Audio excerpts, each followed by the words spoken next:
Hello, my name is Captain Data and this is my workshop. Today's video is about my grinding system. I've had it for 3 or 4 years, and I started off with a Vari-Grind system that I got on sale, and I progressed along there, and I've added a bunch of things to it. So I decided I really need to take it back to not parade rest, but take all the adapters and associated hardware off and realign them back up. So I got a Kodiak platform from Wood Turning Wonders for Christmas, and I stuck it on my Oneway system, and it worked on one side, it didn't work on the other side, and the gaps were not what I wanted it.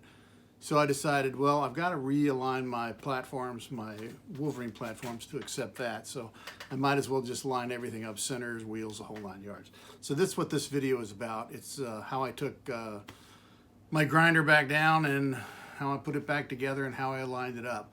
So if you have a Wolverine setup and you want to put some other things on it from other manufacturers, this is a helpful video.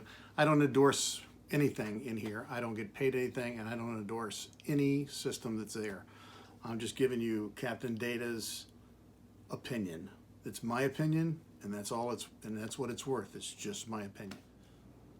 A few years ago, I was looking for a grinder for my tools, and the right kind went on sale. I think I paid 89 bucks for it or something like that at Woodcrafters. So the stone wheels that came with it are fine and probably would have worked for a while, but I really didn't like redressing them. And then I bought a Oneway Vari-Grid system. That's this and this. And I set those up based on this and locked it in place. All right. Then I decided that I wanted to upgrade a little bit. So I bought me some CBN wheels from the Woodturners Wonders.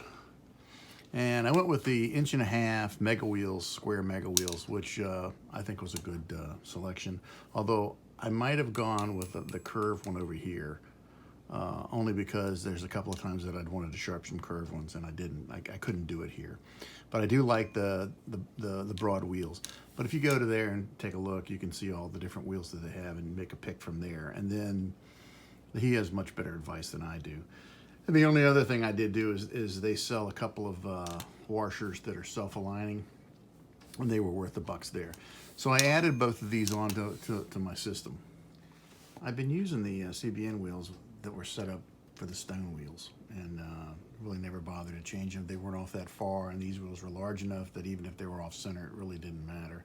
And the center to height, which I think is the main parameter that you need to meet, is the same for both of them. So Santa bought me a Kodiak base for my grinding system, and I really wanted something that I could actually set the degrees on my base and get some consistency. I really don't care if they're 15 or 16 or whatever. I just wanted to be able to repeat that, and if I set this up, it'll be repeatable. I would have liked to have a one more in the middle, another a 30 or 35 or something like that, but hey, I can fake that if I need it. I'm thinking 25 and 40 and 60 are the generals, and 0, which is 90, are the generic that'll work. I looked at the Robo Hippie system, and I like his system. Nothing wrong with that system. I didn't have any experience either way with either one of them. This one looked like it was a little more solid than his. And I don't think that really matters either, so I'm not judging one way or the other. I think they're both great systems because they'll give you a platform that'll repeat the angles. The main influencer in my decision was Woodworking Wonders sold me the CBN wheels, and I bought a bunch of other things from Ken and company, and I've been very happy, and he backs his product, so not that anybody wouldn't. So that was really the deciding that flipped me over to that one. So the real clear here is I need to adapt that to the Wolverine system, because he sells, or Woodturners, they sell a complete system. And if you put that on, you don't have to worry about anything. It all lines up. But with the Wolverine system, and you're mounting your own base, you have to do a little bit of playing with it, and that's really what I'm going to try and show you what my considerations and what I did. So it looks like for me, the Kodiak system is what's going to dictate where I place the Wolverine bases more than anything else, because everything else is pretty much variable. And if you look at this one, you'll see this was, I put the Kodiak in. It is exactly where Wolverine tells you to put the mount the bases, and for some reason, and I don't know why, this seems to be to the left on this side. The other side fits perfect, but this side seems to be just to the left if you put it in the center.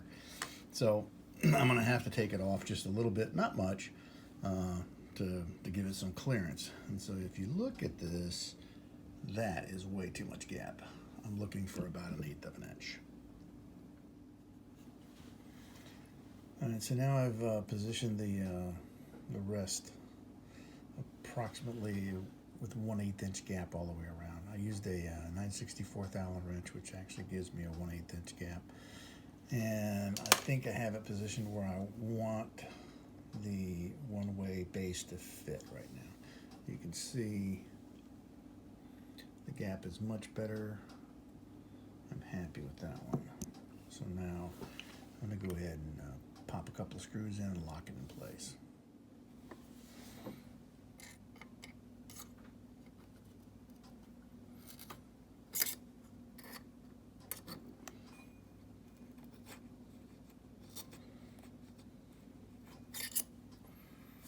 Okay, so I used a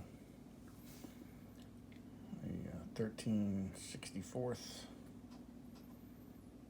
drill bit, which is exactly the right size. I used the Forstner, and I just really used the tip of it just to kind of mark the 2 locations.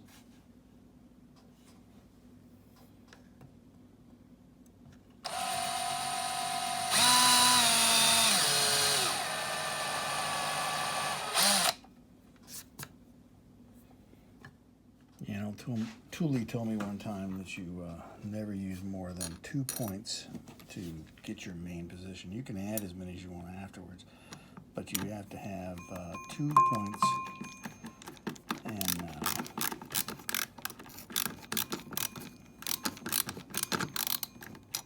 they will give you positions.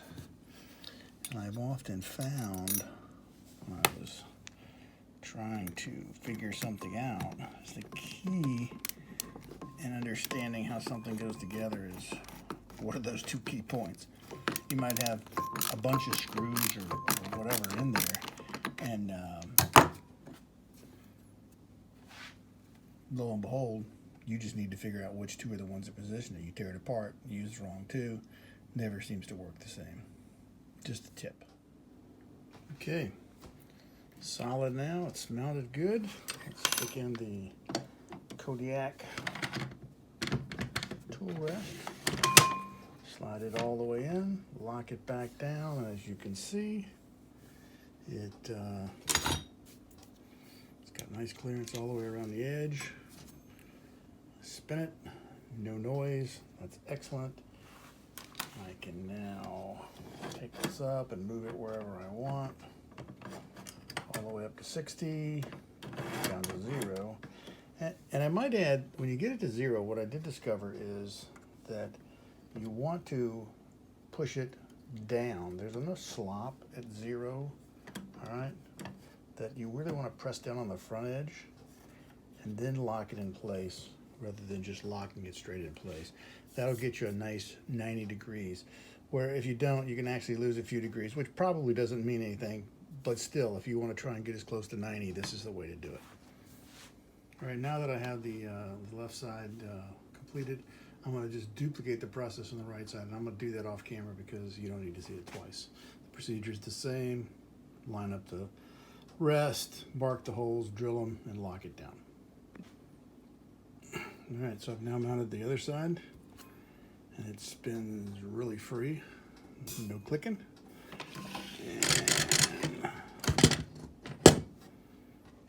Both are now solid, and I'm now ready to move on to working back and tuning up my other sharpening systems to fit now that I've got the Kodiak rest set in place.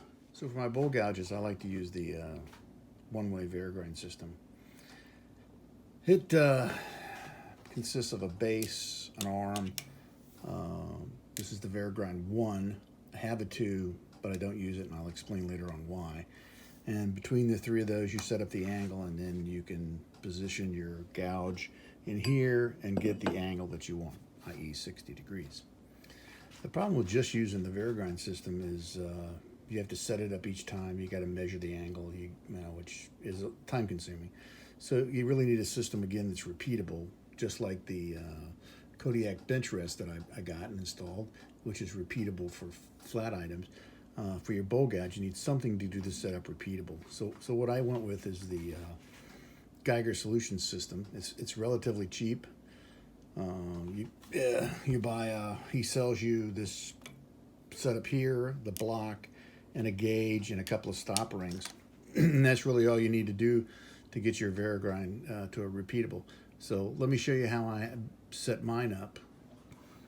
The Geiger system is pretty simple. He provides you with this bar as a template. You simply stick it in your Vari-Grind 1, not the 2. Put it in the depth stop, tighten it down, and now you have it protruding the exact amount that you need to set up your jig. So you simply put it in the notch, and then you rest the bar that he gives you, which is 60 degrees, onto your wheel, and you now have a correctly oriented place for your gouge to go. With the Geiger solution, he provides you with a block. It's got some magnets in it, and you use that for positioning the stop on your bar. So it just simply goes under like this, slips in, you make sure it's nice and clean, and now you move this block up next to that one. But as you can see, it was currently set for my old system, so that's how far I had to move it back in order to make the table compatible with the Oneway Vari-Grind. But you have it positioned the way you want. You simply go in here, loosen the set screw, move that forward, come back in and tighten the set screw back down. And now you can obtain the same distance all the time, which is going to give you the 60-degree angle on your gouge. All right, so I got everything set up, and now we're going to test it out.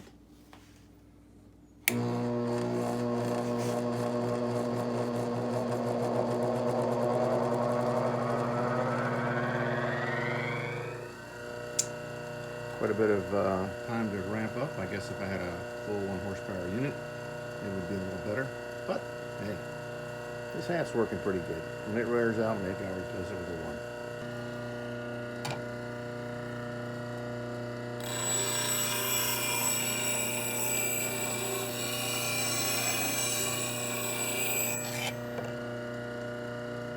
Nice edge on it.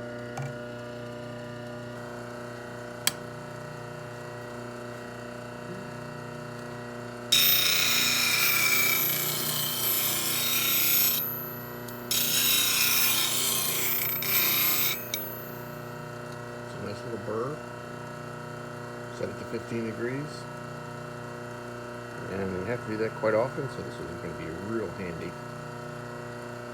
A little bonus footage. We're going to try and look at shutdown. Alright, that thing spins pretty good. I wish my fidget spinners bushings would last that long.